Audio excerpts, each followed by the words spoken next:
Sebagian masyarakat Pangandaran, Jawa Barat bermata pencarian sebagai nelayan.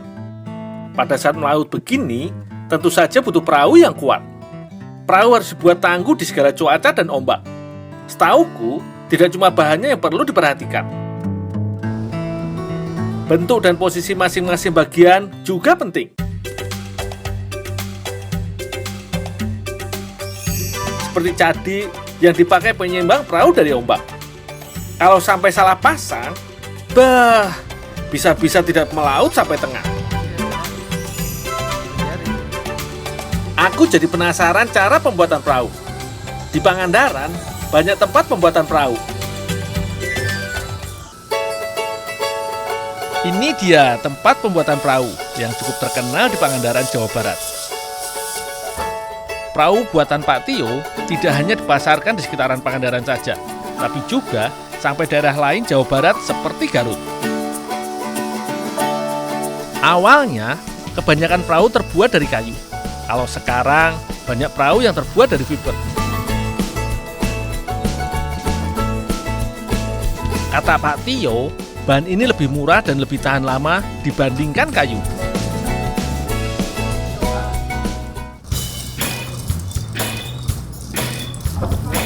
Aku baru tahu, ternyata perahu dibentuk dengan cetakan.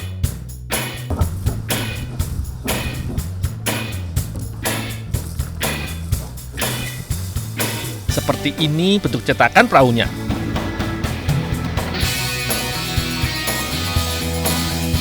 Serat fiber direkatkan pada cetakan, sekaligus dicat.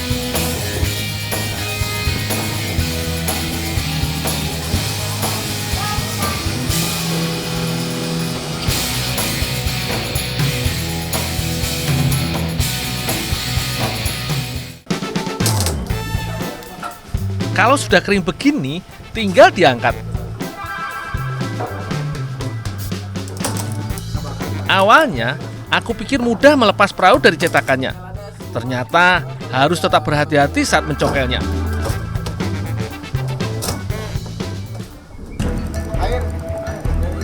Untuk memudahkan pelepasan perahu, biasanya ditambahkan air.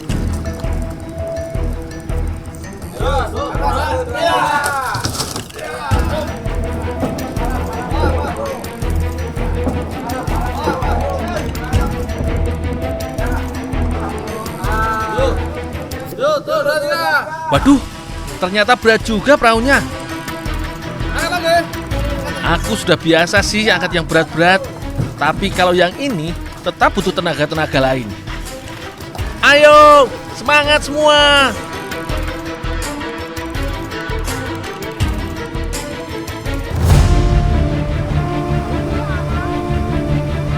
Ombak batu karas terkenal lumayan besar, paling bagus untuk melayarkan perahu.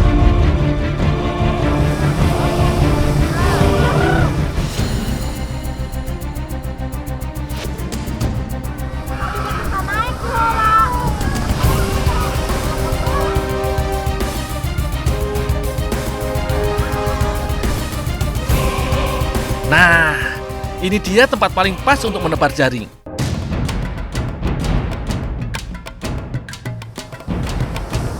Biasanya, masyarakat mencari ikan setiap pagi dan sore. Tinggal menebarkan jaring seperti ini, lalu ditarik ke tepian. Ikan yang dijaring beragam, mulai dari tongkol, kembung, sampai ikan teri.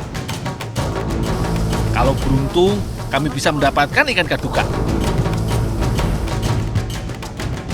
Semoga aku dapat ikan kaduka.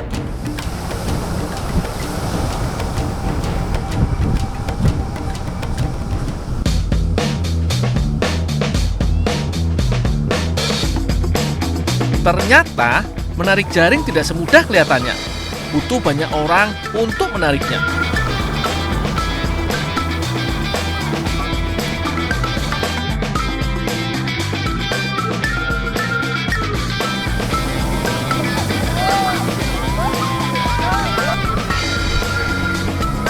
Wah, lumayan juga hasil hari ini. Ikan yang didapatkan akan disortir sesuai ukuran dan jenisnya.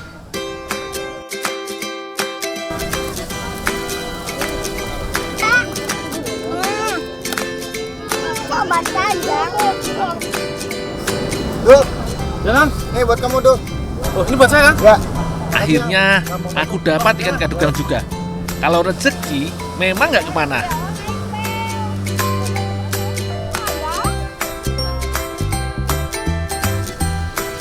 Aku mau membawanya ke tempat teh Popi.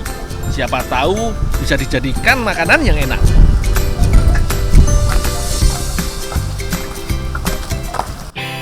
Tah, dapat ikan nih tah. Dikasih nelayan. Tah gini lauknya datang, Bu. Sekalian dibersihkan atunya, Dul. Oh, iya ya. Ya, ntar langsung dikukus. Oh, iya ya. Ya.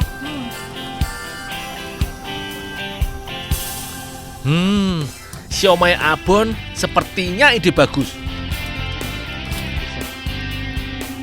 Ikan kadukang kalau sudah diasinkan dikenal dengan ikan jambal. Ikan kadukang tidak hanya enak dimakan, apalagi kata teh Popi, gizinya bagus untuk meningkatkan trombosit dan mengandung omega 3 yang tinggi. Aku dapat tugas untuk membuat abon dari ikan kadukang.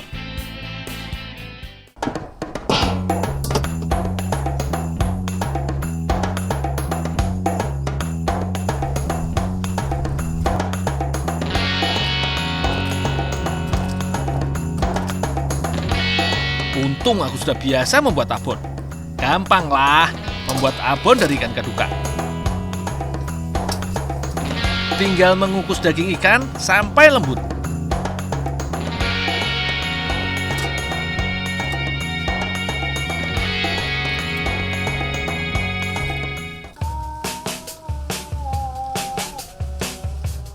Setelah lembut begini, duri ikan akan lebih mudah dipisahkan dari dagingnya.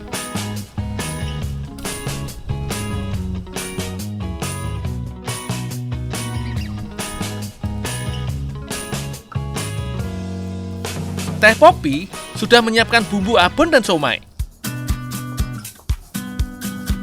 Ada ketumbar dan jahe untuk bumbu abon. Kalau untuk siomay, hanya pakai bawang merah, bawang putih, dan garam. Teh Popi juga menambahkan wortel, daun bawang, dan cabai.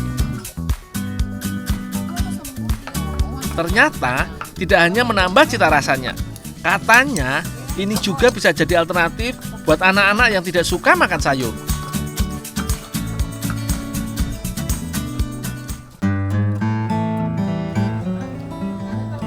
Udah dicant tulangnya juga, Teh? Oh iya, Dul. Sekalian kamu tumbuk, kamu masukin bumbunya juga ya, Dul? Oh, iya, Teh. Ya, ini bumbunya, Dul. Daging ikan kadukang yang sudah dikukus, aku tumbuk sampai hancur. Tidak perlu terlalu lembut, ini justru membuat tekstur abon lebih enak saat dimakan. Setelah hancur, aku tinggal mencampurkannya dengan bumbu.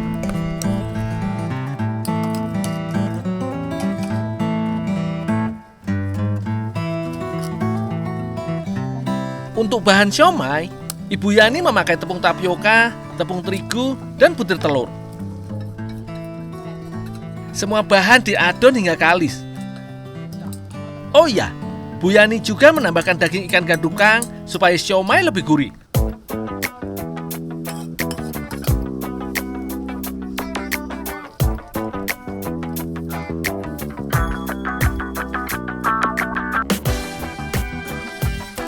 Abon belum selesai. Aku harus memasaknya sampai kering.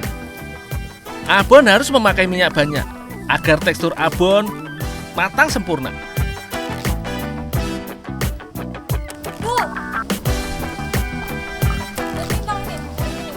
Oh, iya deh.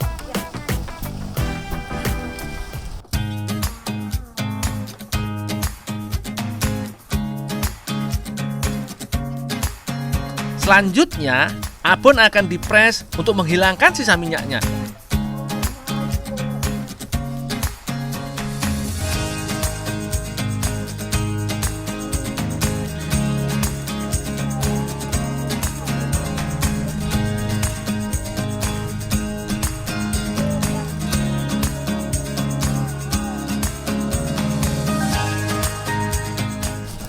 Teh, ini kamunya udah matang. Ya, itu aja, Dul. Semuanya sudah siap. Tandanya sudah bisa langsung membentuk siomay.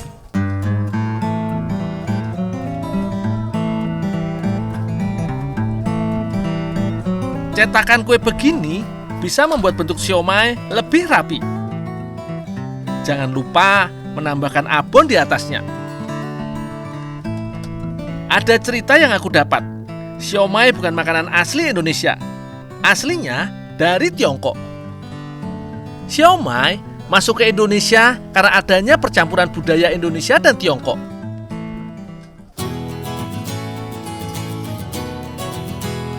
Di negara asalnya, siomay biasanya memakai daging babi. Setelah masuk ke Indonesia, menyesuaikan dengan lidah dan adat Indonesia. Isinya diganti daging ayam atau seafood.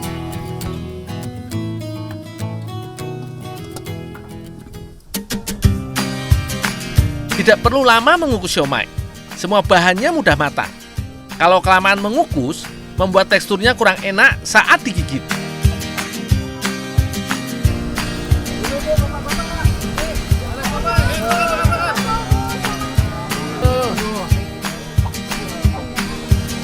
Ternyata tambahan abon ikan kadukang membuat rasanya pas di lidah.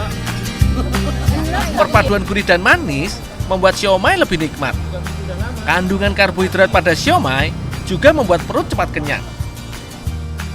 Cocoklah dimakan bareng setelah seharian bekerja.